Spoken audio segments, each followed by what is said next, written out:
राज्यातील महायुती सरकारसाठी अतिशय महत्त्वाकांक्षी ठरलेली मुख्यमंत्री लाडकी बहीण योजनेसंदर्भात एक अतिशय महत्त्वपूर्ण बातमी समोर आली आहे।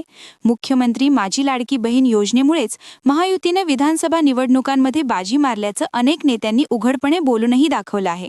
मात्र याच योजनेचा परिणाम आता इतर मूलभूत योजनांच्या निधी वाटपावर होत असल्याचं चित्र आहे।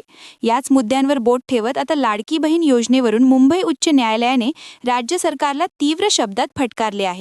7व्या वेतन आयोगानुसार शिक्षक तसेच शिक्षकेतर कर्मचाऱ्यांना निवृत्ती वेतन तसेच अन्य लाभ देण्यास राज्य सरकारकडे पैसे नसतील तर लाडकी बहीण योजना बंद करावी असं महत्त्वपूर्ण निरीक्षण मुंबई उच्च न्यायालयाने नोंदवलं आहे।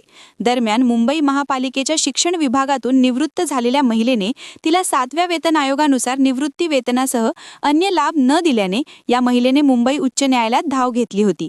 या याचिकेवर पालिकेच्या वकिलांनी कोर्टात आपली भूमिका मांडताना सांगितलं की 7व्या वेतन आयोगानुसार निवृत्ती वेतन तसेच अन्य लाभ देण्यासाठी पालिकेकडे पैसे नाहीत, कारण राज्य सरकार पैसे देत नसल्याची भूमिका मांडली।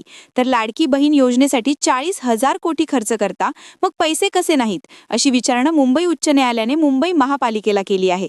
सरकार असं का वागतंय तर लाडकी बहीण योजनाच बंद केली पाहिजे, असेही मुंबई उच्च न्यायालयाने म्हटलं आहे।